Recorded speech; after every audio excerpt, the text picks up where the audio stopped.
What is going on, everybody? In today's video, we're actually going to be doing a comparison of American T-tops, as you can see the Corvette right here, and Japanese T-tops back in the 80s as well. So that way we can get a fair comparison as to how they were doing it in each respective country. And here's the 300ZX T-top.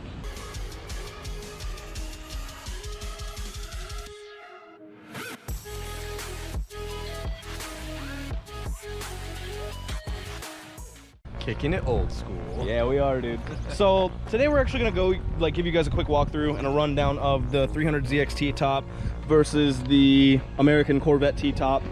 As you can kind of see on the design here, it's extremely simple, it's easy to use. It doesn't look like there needs to be a lot of push-pull motion, any strength required to pop these in. I mean, if you want to pop it in really quick for me, Brent. Like, look how easy it clips in there on the bottom there.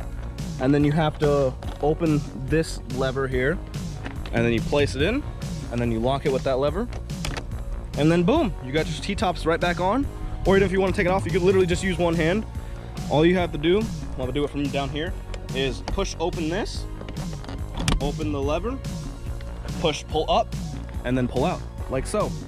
Fairly easy. Here, you can hold that.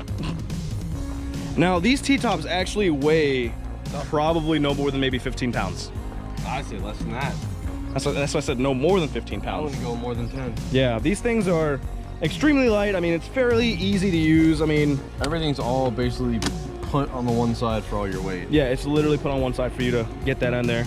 And also, I feel like in case of rollover or crashes, it's obviously going to hit the heavier side, you know what I'm saying? And I really doubt a car like this would ever roll over. I'm sure there have probably been times where it has, but Oh yeah. I mean, it's just the simple fact that it doesn't feel like it's cheaply built, and the fact that it's actually, it's not heavy. It feels like it's actually properly built to what it needs to be. I mean, he could literally probably bench press this. It's perfect. Look at that. Boom, boom, getting the rimps in. Oof. Oof. Getting that lean muscle. Exactly. And of course we have the driver's side one in here as well. And of course, with every T-top car, you have to have your T-top cover. You want to put the T-tops back on? All right, I was gonna open this to put it away. So we're gonna unlock the car here, and it's great the fact that for the ZX you have two separate covers. That way you can put them in, and obviously you can put them in by yourself. But I am lacking one hand because of my finger, and Brent's gonna plop it in here. I'll be Vanna White. Yup. I'll hold this up here for you. Yeah. That way you can get that around. And it's literally, can you grab it? Yeah, I got it. So it's literally the sole fact that it's a fairly nice snug fit in this cover. And of course you have your straps to tighten it down. But obviously I'm not going anywhere right now really, and I don't really need to keep the T-tops off yet. But it's literally the fact that, boom, it fits snugly, you put the Velcro back on, and it's just a perfect fit inside the back of the car, and obviously you can still put more stuff in it. Now, it just feels nice in the car when you're out, when you're inside the car. I mean, you kind of have like the wind literally coming over this and over, which just creates like a vortex. You know what I'm saying? I mean, I didn't feel any inside the car when we were on the way over. Yeah, exactly. It's a nice, well-built design for a Nissan. Now we're gonna go to the American muscle car here, the American T-tops here, and now unfortunately for me personally, I'm not a fan. Simply the fact that it is probably 35 pounds, give or take. This thing actually has weight to it. Doesn't it? If you could heard Brent grunt, it's got some good bit of weight to it. Huh? I hate this T-top. He is not a fan, unfortunately. This T-top design is a little odd. So it has two kind of like one hook in here. That way the front of the T-top sits in here. And then when you unlatch it, it goes right into here. That way it stays down. However, it's not like a flush design like how the 300ZX T-top is. As you can kind of tell, there's like the indent obviously to be more flush and just more secure. That way it like actually goes in, stays in, and doesn't get any water in with the weather strip. Now the Corvette unfortunately lacks this. I mean, it could be simply because of the fact that it's just old, but I didn't even see any indication of one in the first place. At least over here or anywhere like on here.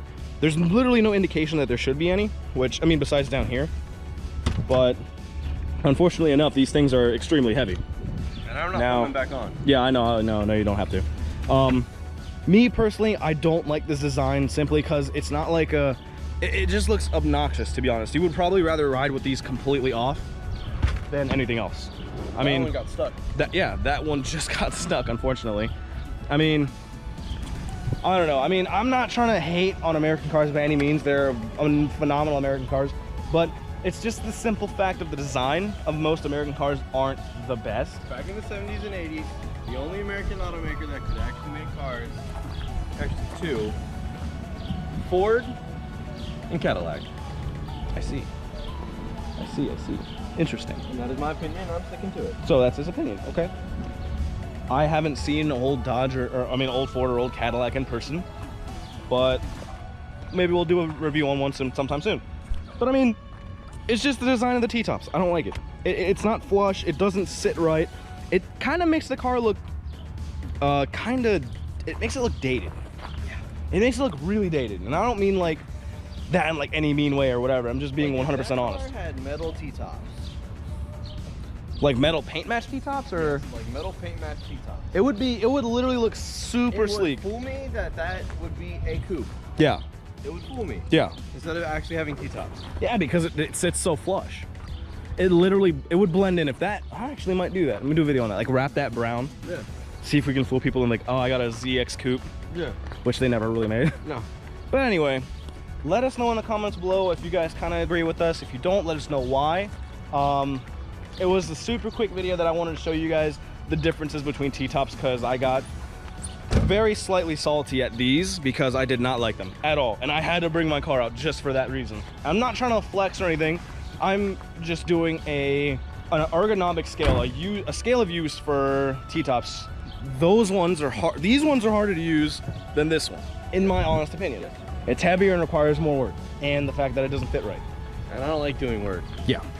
And also, to be honest, it requires two people. One person to put this in here and one person to shove this down, and then that one person to put this in to close it. Co-pilot. Yeah, And what if it rains on your drive? yeah, No. you're kind of screwed. But anyway, let us know in the comments below what you guys want to see next. Don't forget to leave a like down below as well, and also drop the subscribe button, and also hit that bell for notifications. And we'll see you guys next time on some more Stubby Motorsports. Bye. Bye.